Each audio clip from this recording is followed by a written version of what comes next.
करिश्मा, रेशमा और मनीषा 3 बहनें हैं। उनका एक भाई भी है, मयंक।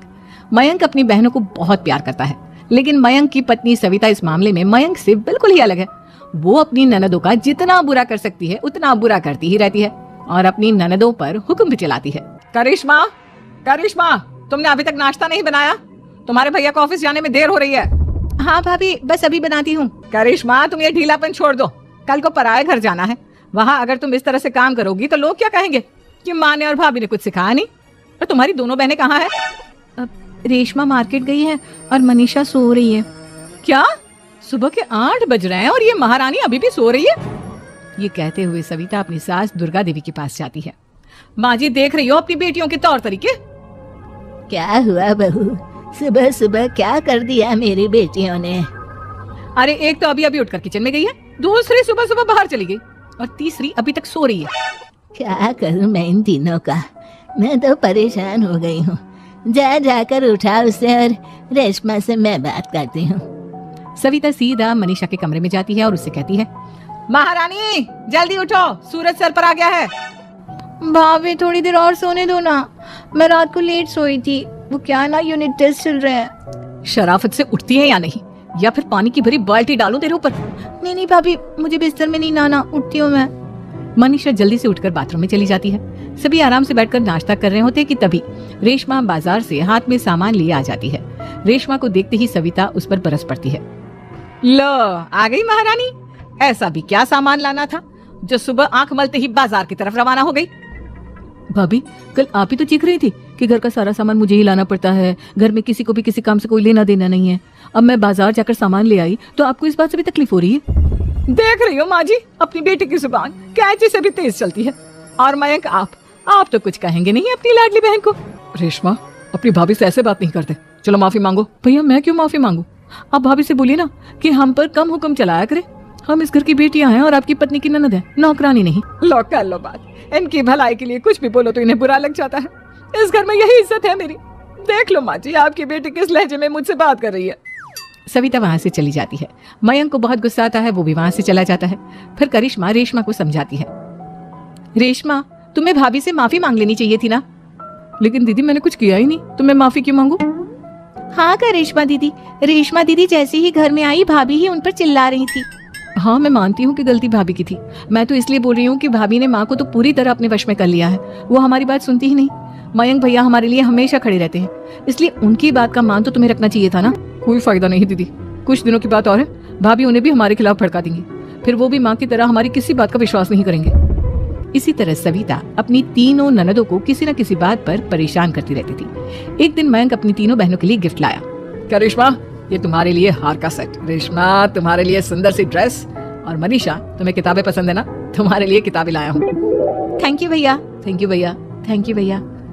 करिश्मा, तुम्हारा नेकलेस कितना सुंदर है, ये भैया कहाँ से ले आए होंगे? मैंने भैया को 3 दिन पहले फोन पर ये डिजाइन दिखाया था और आज भैया ये ले आए। सविता तो अपनी ननदों के गिफ्ट्स देखकर जल गई और करिश्मा का नेकलेस तो उसे भी बहुत पसंद आया था। अपनी बहनों के लिए कितना अच्छा नेकलेस लेकर आए हैं, मुझे कभी कोई गिफ्ट नहीं दिया। मैं आज ही ये हार चुरा लूंगी। रात में सविता करिश्मा का हार चुरा लेती है और इसी तरह उसे अपनी ननदों की जो भी चीज अच्छी लगती वो उसे मांगती नहीं, बल्कि रात के अंधेरे में चुरा लेती।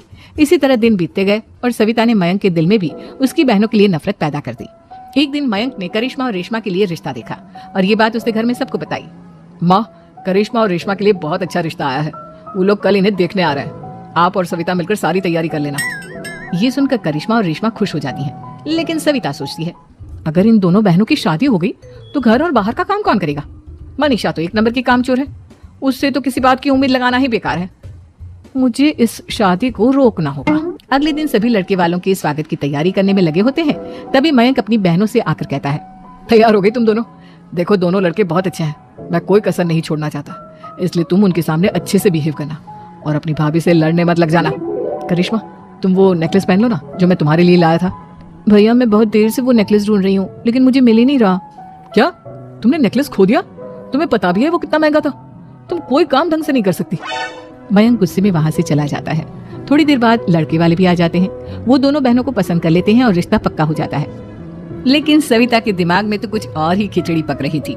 वो पंडित जी के पास करिश्मा की कुंडली लेकर जाती है और उन्हें पैसे देकर करिश्मा की कुंडली बदलवा देती है। जब लड़के वालों के पास करिश्मा की कुंडली जाती है तो वो दुर्गा को फोन करते हैं। बहन जी, हमने करिश्मा की कुंडली अपने पंडित जी को दिखाई थी। आपकी बेटी की कुंडली नहीं बल्कि दोषों का पिटारा है। देखिए, मैं और मेरे पति इन सब बातों में बहुत विश्वास करते हैं, इसलिए हम आपकी बेटी से अपने बेटे की शादी नहीं करा सकते। इस तरह करिश्मा का रिश्ता टूट जाता है और सभी घर वालों को बहुत दुख होता है। अब कविता सोचती है, चलो करिश्मा का तो रिश्ता टूट गया, अब रेशमा का भी रिश्ता तोड़ना है। क्या करूं? अब सविता आवाज बदलकर किसी अननोन नंबर से रेशमा के होने वाले ससुराल में फोन करती है। हेलो, मैं कौन हूँ कौन नहीं ये आपके लिए जानना जरूरी नहीं। बस इतना सुन लो कि रेशमा का 2 साल से किसी के साथ अफेयर चल रहा है। बस रेशमा का रिश्ता तोड़वाने के लिए सविता का इतना कहना काफी था। अब रेशमा का भी रिश्ता टूट गया। मयंक और दुर्गा देवी ने रेशमा को खूब खरी खोटी सुनाई और उससे बार बार उस लड़के के बारे में पूछने लगी। आप दोनों मुझे क्यों परेशान कर रहे हो? अरे कोई लड़का होगा मेरी लाइफ में तो मैं बताऊंगी ना, जब कोई है ही नहीं तो कहाँ से लाऊं मैं कोई लड़का? तो तेरे होने वाले ससुराल वालों को फोन किसने किया था? माँ, मैं नहीं जानती किसने फोन किया था, मैं सच कह रही हूँ। मैं तो पहले ही कह रही थी इसकी लगाम खींच कर रखो, लेकिन मेरी सुनता ही कौन है? आप चुप रहिए भाभी, ये सब आपका ही किया धरा है।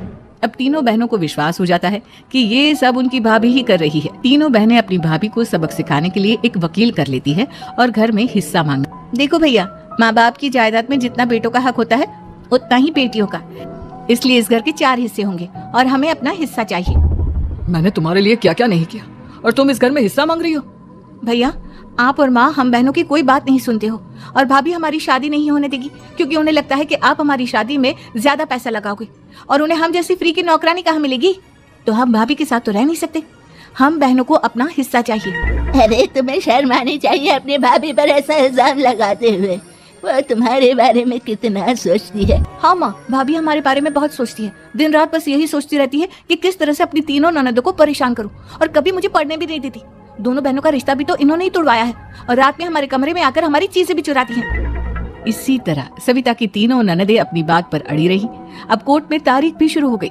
जब सविता को लगा कि उसकी तीनों ननद इतनी आसानी से नहीं मानने वाली, तो उसने अपने पति और सास को सारी सच्चाई बता दी और अपनी तीनों ननद से माफी मांगी। मयंक और दुर्गा को भी अपनी गलती का एहसास हो गया। अब सविता खुद करिश्मा और रेशमा के लिए अच्छा रिश्ता ढूंढती है और उनकी शादी कर